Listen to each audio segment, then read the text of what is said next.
सपेरे थे, कात्या और रघु। वो दिन भर जंगल में सांप पकड़ते थे। दोनों दिलेर थे। सांप पकड़कर वो दोनों उनका जहर निकालकर दवाई बनाने वाली कंपनी को बेचकर सांप को वापस जंगल में छोड़ दिया करते थे। इस व्यापार के कारण दोनों की जिंदगी अच्छी चल रही थी। एक दिन कात्या जंगल में सांपों को तलाश रहा था। तभी उसकी नजर एक अनोखे सुनहरे सांप की पूंछ पर पड़ी।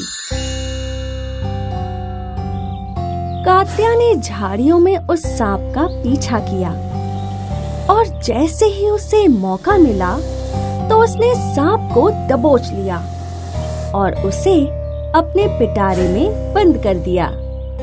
रोज की तरह वो अपने रास्ते जा रहा था कि उसके सामने एक और बड़ा सा सुनहरा सांप आया और वो सुनहरा सांप फन फैलाकर कात्या के सामने ही बैठ गया। तुमने मेरे बेटे को क्यों पकड़ा? सांप को बोलता सुन कात्या के तो होश ही उड़ गए। वो अपनी आंखें मसलने लगा। क्या तुम बोल सकते हो?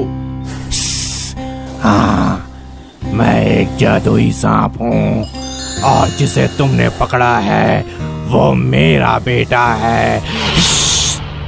जादुई सांप? तुम क्यों हंस रहे हो? अगर तुम जादुई हो तो यहाँ इस जंगल में क्या कर रहे हो? मैं और मेरा परिवार इसी जंगल में रहते हैं, लेकिन तुम अब ये बताओ कि मेरे बेटे को आजाद करने के लिए तुम्हें क्या चाहिए? तुम मुझे क्या दे सकते हो? उस सुनहरे जादुई सांप की मणि चमकी और कात्या के सामने एक हीरे मोतियों से भरा घड़ा आ गया। ये देखकर कात्या की आंखें फटी की फटी रह गईं। उसने वो पिटारा वहीं रख दिया और हीरे मोतियों से भरा घड़ा ले लिया और जादुई सांप के बेटे को आजाद कर दिया। कात्या को घर की ओर आते वक्त उसके दोस्त रघु ने देखा कि कात्या की झोली से एक हीरा गिरा और फिर रघु ने कात्या का पीछा किया। कात्या घर गया और उसने अपनी पत्नी को वो हीरे मोती से भरा घड़ा दिखाया और उसे पूरी कहानी बताई। हीरे मोतियों से भरा घड़ा देखकर रघु की आंखें फटी की फटी रह गईं। तभी रघु ने सोच लिया कि उसे भी वैसा ही हीरे मोतियों वाला घड़ा चाहिए। उसके बाद वो हर रोज जंगल में जादुई सांप की तलाश करने लगा। आखिर एक दिन रघु को एक सुनहरे सांप की पूंछ दिखी, लेकिन जैसे ही उसने वो पूंछ को खींचा तो एक बड़े से सांप ने अपना मुंह खोला। इतना बड़ा सांप देखकर रघु भयभीत हो गया और यहाँ वहाँ भागने लगा और जादुई सांप रघु का पीछा करने लगा। भागते भागते रघु अपने घर पहुँचा और उसने दरवाजा बंद कर दिया। बाप रे बाप, आज तो मर ही जाता। मुझे नहीं चाहिए हीरे मोती, जान बची तो लाखों पाए। इस कहानी ने हमें ये सिखाया कि समय से पहले और किस्मत से ज्यादा किसी को नहीं मिलता।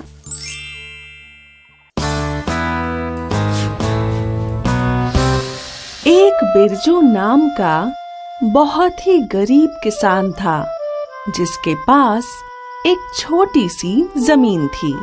बिरजू की जमीन बहुत ही बंजर थी। वो वर्षों तक उस जमीन में अपना खून पसीना बहाता रहा, लेकिन कभी भी उस जमीन से कुछ उगा ही नहीं पाया। एक दिन थक हार कर बिरजू अपने खेत के एक कोने में बैठकर सोचने लगा। अब मैं इस खेत का क्या कर सकता हूँ? मुझसे जितना हो सके उतनी मेहनत मैंने की है, लेकिन कोई फायदा ही नहीं है। तभी बिरजू की नजर वहां से थोड़ी दूरी पर बने एक सांप के बिल पर पड़ी। क्या ये बिल पहले से ही यहाँ था? मैंने तो पहले कभी इस बिल को नहीं देखा।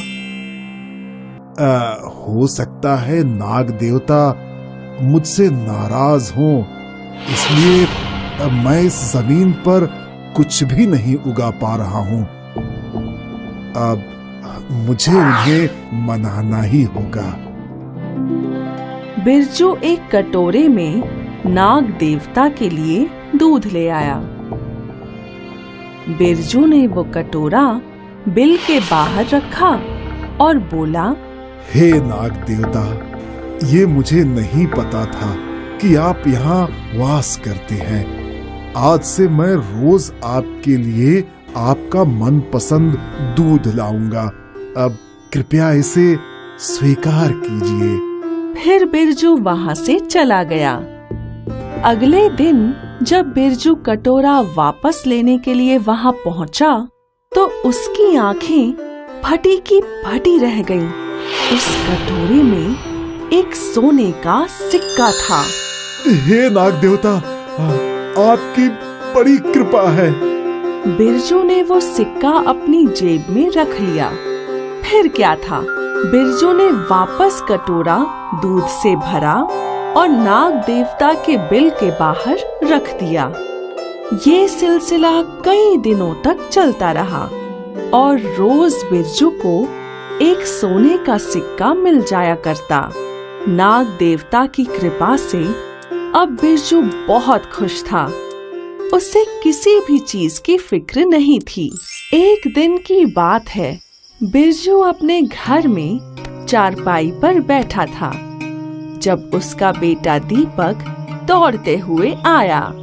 बाबा, बाबा! अरे आगे भी कुछ बोलेगा या सिर्फ बाबा बाबा ही चिल्लाएगा? काकी ने संदेश भेजा है कि घनश्याम दादा नहीं रहे। क्या घनश्याम काका नहीं रहे? हे भगवान, मुझे अभी वहाँ जाना होगा। लेकिन नाग देवता? क्या नाग देवता? ये बहुत ही महत्वपूर्ण है। गौर से सुनो। हमारे खेतों के दाईं ओर एक नाग देवता का बिल है। तुम्हें उन्हें रोज एक कटोरी भर दूध पहुंचाना है और जो भी तुम्हें कटोरी में मिले उसे बड़ी सावधानी से अपने पास संभाल के रखना है, ठीक है? बिरजू दूसरे गांव के लिए निकल गया और अगले दिन जैसा कि बिरजू ने समझाया था, दीपक दूध का कटोरा लेकर नाग देवता के बिल के पास पहुंचा। उसने वहां कटोरा रख दिया और चला गया। उसके बाद जब वो कटोरा लेने वापस पहुंचा, तो वो कटोरे में सोने का सिक्का देखकर दंग रह गया। अरे बाप रे, ये तो एक सोने का सिक्का है। शायद इसीलिए बाबा ने मुझे इसे संभल कर रखने का आदेश दिया था।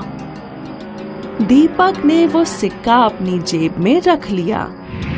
अगली सुबह फिर से दीपक ने दूध का कटोरा बिल के बाहर रख दिया और दोबारा जब वो लौटा तो उसे फिर से एक सोने का सिक्का प्राप्त हुआ। लेकिन अब दीपक ने सोचा, लगता है इस नाग के बिल में बहुत सारे सोने के सिक्के हैं, लेकिन ये नाग बहुत ही कंजूस है, इसीलिए रोज सिर्फ एक ही सिक्का देता है। लेकिन कल मैं इसके सारे सिक्के ले लूंगा। एक बार फिर दीपक नाग देवता के लिए कटोरा भर दूध लाया। उसने वो कटोरा बिल के बाहर रख दिया और फिर दूर छुपकर नाग देवता के बाहर निकलने की राह देखने लगा। जैसे ही नाग देवता अपने बिल से बाहर निकले, दीपक ने उन पर एक लाठी से हमला बोल दिया। नाग देवता भड़क गए और उन्होंने दीपक को डस लिया। दीपक की वहीं मृत्यु हो गई। अब जब बिरजू लौटा तो उसने अपने घर में जमी भीड़ देखी और जब उसने अपने बेटे को मृत पाया तो वो जोर जोर से रोने लगा।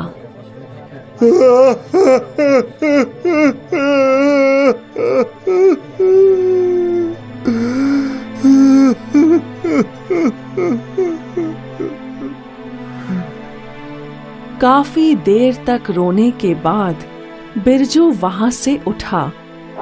वो नाग देवता के बिल के बाहर पहुंचा।